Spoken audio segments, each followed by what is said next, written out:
बिस्मिल्लाहिर्रहमानिर्रहीम। अस्सलाम वालेकुम। डियर स्टूडेंट, कैसे हैं आप?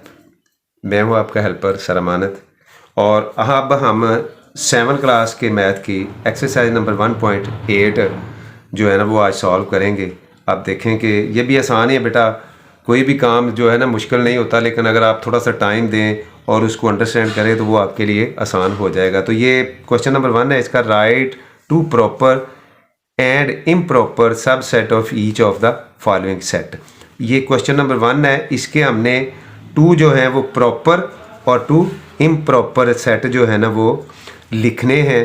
तो ये proper subset and improper subset, ये बेटा आप देख सकते हो, प्रॉपर सबसेट ऐसा सेट होगा जिसमें वो सेट का कम अज़ कम एक एलिमेंट जो है ना वो ना हो, वो प्रॉपर सेट होगा।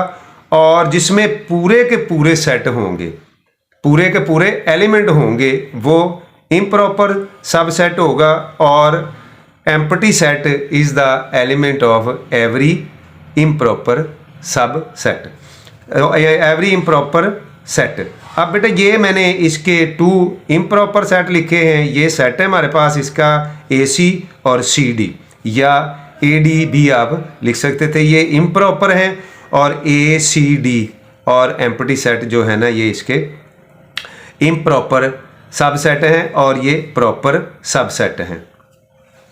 अब बेटा ये इसका क्वेश्चन नंबर 2 हमारे पास, इसके भी हम 2 जो है प्रॉपर सबसेट लिखेंगे और 2 इम्प्रॉपर सबसेट लिखेंगे। ये मैंने सेट पहले आप देख लें कि ये इसके 4 एलिमेंट हैं, तो ये प्रॉपर सबसेट में मैंने चेंज करके इनके लिखे हैं, जिसमें 4 नहीं 3 हैं। यानी पहले भी मैंने बताया है कि प्रॉपर सबसेट ऐसा सबसेट होगा जो कि कम अज़ कम एक एलिमेंट जो सेट का उसमें शामिल ना हो।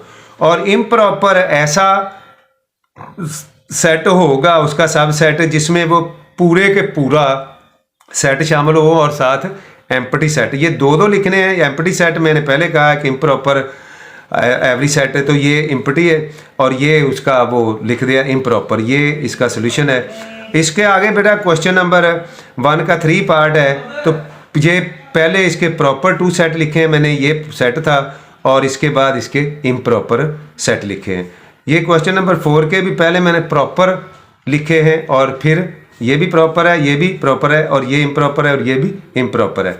इसी तरह क्वेश्चन नंबर 5 के भी बेटा ये प्रॉपर है और ये भी प्रॉपर सबसेट, प्रॉपर सबसेट और प्रॉपर सबसेट, और ये इम्प्रॉपर सबसेट है इस सेट के 5 वाले के। और 6 वाला हमारे पास है ज़ीशान असलम, और ये ज़ोरा असलम और ज़ीशान है। तो बेटा ज़हरा असलम ये आप देखें कि इसके 2 जो हैं प्रॉपर सबसेट मैंने लिखे हैं।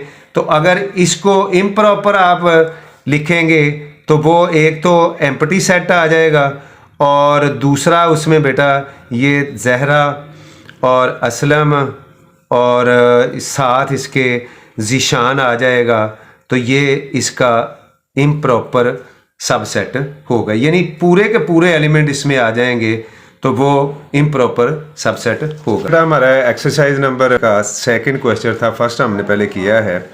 इसमें हम देखते हैं कि क्या which is the super set in each of the following pair of set. अब वो कह रहे हैं कि ये नीचे क्वेश्चन नंबर 2 के पार्ट दिए हैं, इनमें से हमने सिर्फ ये आइडेंटिफाई करना है कि इनमें सुपर सेट कौन सा है और किसका है। तो पार्ट नंबर 1 हमारे पास ए वाला जो सेट है वो ACD है और B वाला ABCD है। अब इससे पहले भी जब बेटा मैंने सब सेट बताया था, डिफ़ाइन किया था आपके सामने, तो उस वक्त भी मैंने बताया था कि अगर 2 सेट हों A और B, और सेट A के तमाम अरकान अगर सेट B में शामिल होंगे और B का कम अज़ कम एक ऐसा रुकन होगा जो सेट A में शामिल नहीं, तो सेट A जो होगा वो सेट B का सब सेट होगा। अब लेकिन यहाँ उलट है, ये है सुपर सेट। तो सुपर सेट में बेटा ये होता है कि जो सुपर सेट होता है उसमें कम अज़ कम एक ऐसा एलिमेंट्स या मेंबर होता है जो दूसरे सेट में मौजूद नहीं होता तो तब वो जाके सुपर सेट होता है। अब यहाँ हम देख रहे हैं ये क्वेश्चन नंबर 1 का पार्ट 2 का पार्ट नंबर 1 है। तो सेट ये मैंने पढ़ा है, तो ये है B is super set of set A. अब ये बेटा ये सुपर सेट का साइन है और आप सेट देख सकते हो कि बी का ये वाला कम अज़ कम एक एलिमेंट जो यहाँ हमारे पास सी डी था, बी वो सेट ए में मौजूद नहीं लेकिन बी में है, तो B is super set of set A. उसको सिंबॉलिकली इस तरह लिखते हैं। नीचे वाला जो सेकंड पार्ट है वो उसमें आप देख सकते हो कि सेट ये सी है और ये सेट डी है। अब सेट सी के कुछ अरकान सेट डी में शामिल नहीं, लेकिन डी के सारे जितने भी हैं वो सी में शामिल हैं। तो सी इज़ सुपर सेट डी। लेकिन अगर हम इसको उलट पढ़ेंगे और ये सिंबल भी हमें चेंज करना पड़ेगा, तो डी इज़ सब सेट ऑफ सेट सी हो जाएगा। लेकिन यहाँ हम सिर्फ सुपर सेट को डिफाइन कर रहे हैं, तो super set C is super set of set D. ये थर्ड वाला जो पार्ट है वो सेट एन है और सेट डब्ल्यू है। तो यहाँ जो इसमें हमने नतीजा अखज़ किया है वो W is the super set of N. अब आप देख सकते हैं कि डब्ल्यू में एक ऐसा मेंबर है जो सेट एन में मौजूद नहीं, लिहाजा जो डब्ल्यू है वो सुपर सेट किसका है, एन का है। ये पार्ट नंबर 4 सेकंड क्वेश्चन का जो है वो सेट ई है और एफ है। इसमें जो सेट एफ है आप देख सकते हो कि सेट एफ में ये 0 शामिल है लेकिन सेट ए में मौजूद नहीं, लिहाजा set F is super set of set ई। अब बेटा नीचे जो इसका 5 वाला पार्ट है वो सेट एक का नाम वी है और दूसरा जो है वो एम है। अब ये M super set of set V है। एम में कुछ ऐसे एलिमेंट्स हैं जो वी में शामिल नहीं, लिहाजा M is super set of set V. Set M is super set of set V, इसको ऐसे पढ़ते हैं और सिंबॉलिकली इसको ऐसे लिखते हैं। आगे क्वेश्चन नंबर बेटा इसी एक्सरसाइज का 1.8 का 3 है। Look at each pair sets of sets and separate the equal and equivalent set. अब बेटा हमने ये देखना है ये सेट ए है और ये सेट बी है। इक्वल सेट का मैंने पहले भी आपको डिफाइन कर चुका हूँ। मैंने इससे जो नेक्स्ट वीडियो है वो इम्पोर्टेंस ऑफ सेट के नाम से एक अलहदा वीडियो अपलोड की है। आप अगर उसको देख लेंगे तो सेट में जितनी भी टर्म यूज़ हुई हैं वो आपको अच्छी तरह समझ आ जाएंगी। तो यहाँ हमने सिर्फ ये बताना है कि इक्वल है या इक्वलेंट। तो इक्वल के लिए मैंने बेटा आपको दोबारा बताता चलता हूँ कि इक्वल में जब 2 सेट होंगे और उनमें सेम एलिमेंट होंगे, सेम शेप के होंगे और सेम नंबर यानी तादाद में भी उतने ही होंगे, जितने एक सेट में उतने ही दूसरे में होंगे, यानी जितने ए में है उतने ही बी में। यहाँ ये जो सेट हम ए और बी देख रहे हैं ये इसके एलिमेंट नंबर के हिसाब से इक्वल हैं, इसमें भी 5 हैं और इसमें भी 5 है, लेकिन अगर आप शेप के लिहाज से देखें तो ये डिफरेंट है। तो ये इक्वल सेट नहीं, इस तरह का जो इक्वलेंट सेट होता है उसमें नंबर में यानी तादाद में जो एलिमेंट इक्वल होने ज़रूरी हैं, शेप में इक्वल होने ज़रूरी नहीं, लिहाजा ये तादाद में बराबर हैं। तो A is equivalent set of set B. Equivalent को इस साइन से, इसको आप लाइन कह लें या एरो कह लें, इससे रिप्रेजेंट करते हैं और पढ़ते हैं set A is equivalent set of set B. आगे बेटा अगर आप इसका सेकंड वाला पार्ट आप देखें तो वो ये सेट सी है और ये सेट डी है। आप इसमें देख लें कि सेट सी में भी सेम वही अरकान हैं जो सेट डी में है, यानी सेट डी के एलिमेंट्स सेट सी में वही सारे के सारे वही हैं, शेप के इतबार से भी वही हैं और तादाद के लिहाज से भी 5 हैं और ये भी 5 है। लेकिन यहाँ ऑर्डर जो है ना वो मुख्तलिफ है, लेकिन बेटा सेट में ऑर्डर जो है ना वो कंसीडर नहीं करता, सेट में ऑर्डर का सेम होना ज़रूरी नहीं। तो लिहाजा ये set C is equal to set D, इसको ऐसे भी पढ़ सकते हैं और इसको set D is equal to set C भी आप कह सकते हो। Set C is equal to set of set D. अब इसका जो थर्ड वाला पार्ट है वो सेट ई है और सेट एफ है।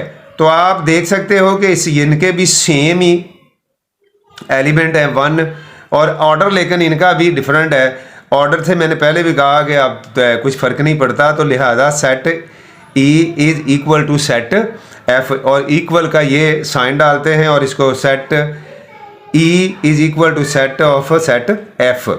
अब बेटा इससे आगे वाला जो इसका हमारा सिलसिला 1.8 का ही चल रहा है अभी, तो हम देखते हैं कि ये सेट क्वेश्चन नंबर 3 के ही जो 4 नंबर पार्ट है वो भी उसी आपने इसमें भी इक्वल और इक्वलेंट ही बताना है, आइडेंटिफाई करना है। तो आप देख लें कि ये सेट जो है ना ये सेम है, सेम ही इनके एलिमेंट हैं और उन्हीं उतने ही तादाद में हैं। ये बीच में कुछ मिस किए हैं लेकिन ये अंडरस्टूड हैं।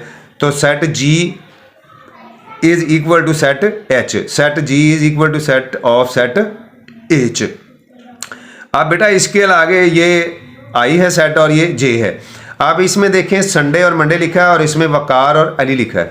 अब ये देखें तादाद के लिहाज से तो बेटा इसमें भी 2 एलिमेंट्स हैं और इसमें भी 2 एलिमेंट्स हैं, लेकिन ये डे ऑफ वीक्स हैं और ये पर्सनल नेम है, तो लिहाजा बेटा ये इक्वलेंट तो हो सकता है, इक्वल सेट नहीं होगा। तो I is equivalent set J, set I is equivalent set of set J. Question number 4 है बेटा इसके बाद हमारे पास, तो वो है look at each pair of set and separate the disjoint and overlapping set. अब बेटा डिसजॉइंट और ओवरलैपिंग सेट थोड़ा सा आप समझ लें कि डिसजॉइंट सेट ऐसे सेट होंगे जिनमें कोई भी एलिमेंट कॉमन नहीं होगा, यानी कोई अगर हमारे पास 2 सेट है ए और बी और उनमें कोई भी दोनों सेट्स में कॉमन नहीं एलिमेंट, तो वो जो है ना वो डिसजॉइंट होंगे। अगर कॉमन कोई होगा तो वो ओवरलैपिंग होंगे, अगर कॉमन नहीं है तो वो डिसजॉइंट हो गए। या आप दूसरे अदर वर्ड में कह सकते हैं कि अगर वो उनका कोई इंटरसेक्शन है, इंटरसेक्शन भी आप जानते हो कि कोई कॉमन वर्ड होता है तो कॉमन एलिमेंट होता है तो फिर ही इंटरसेक्शन होता है, अदरवाइज एम्प्टी सेट होता है। तो अब सेट ए है, इसका पार्ट क्वेश्चन नंबर 4 का फर्स्ट, वो हमारे पास सेट ए है और सेट बी है। तो आप देख सकते हो कि बेटा इनमें कोई भी एलिमेंट जो है ना वो कॉमन नहीं, ये अल्फ़ाबेट हैं, स्मॉल अल्फ़ाबेट इंग्लिश के, और ये नंबर्स हैं, तो लिहाजा इनमें कोई भी जो एलिमेंट है वो कॉमन नहीं, तो लिहाजा ये डिसजॉइंट सेट है। Set A and set B are disjoint set. Second part में अगर हम देखें बेटा तो हमारे पास सी एक सेट है और दूसरा डी सेट है। तो इसमें आप देख सकते हो कि 0 और 5 इधर भी हैं, इस सेट के भी एलिमेंट हैं और इस सेट के भी एलिमेंट है, यानी इन 2 सेट्स में 0 और 5 कॉमन है। तो लिहाजा ये set C and set D is overlapping sets, ये ओवरलैपिंग है, यानी इनमें कोई एलिमेंट कॉमन आ गया है तो ये ओवरलैपिंग है। अब थर्ड नंबर जो हमारा पार्ट है वो सेट ई है और सेट एफ है। तो आप देख सकते हो इनमें भी कुछ एलिमेंट्स हैं जो कॉमन हैं, तो लिहाजा ये भी ओवरलैपिंग सेट्स है। तो set E and set F is overlapping set. आगे बेटा ये सेट पी है और सेट क्यू है। अब आप इसमें देख लें कि सेट पी में डिफरेंट नंबर हैं और सेट क्यू में डिफरेंट नंबर है। इनमें कोई भी नंबर जो है ना वो या कोई भी एलिमेंट सेट पी का सेट क्यू के साथ टैली नहीं कर रहा, यानी कॉमन नहीं है। तो लिहाजा ये set P and set Q is disjoint set, इनमें कोई चीज़ कॉमन नहीं, तो ये डिसजॉइंट सेट हैं। तो बेटा आगे इसके हमारे पास है जो क्वेश्चन नंबर 4 का पार्ट नंबर 5 है, सेट जी है और सेट एच है। तो आप देख सकते हो कि एक्स वाई जी ये स्मॉल अल्फ़ाबेट हैं, इधर में भी स्मॉल अल्फ़ाबेट हैं इंग्लिश के, तो लिहाजा इनमें एक्स वाई जी इधर भी है और इधर भी है तो कॉमन है, यानी आप अगर देख लें तो ये दोनों सेट्स में मौजूद है, तो लिहाजा ये ओवरलैपिंग सेट होगा। Set G and set H is overlapping set. इसका क्वेश्चन नंबर 4 का आखिरी जो पार्ट है सेट आई और सेट जे है। आई में 3, 6, 12 है और जे में आप देख सकते हो कि month of name of month लिखे हैं, तो लिहाजा ये डिसजॉइंट सेट है, इनमें कोई एलिमेंट कॉमन नहीं है। तो ये बेटा इस एक्सरसाइज का क्वेश्चन आखिरी था। तो मिलते हैं नेक्स्ट वीडियो में। अस्सलामु अलैकुम, अल्लाह हाफिज़।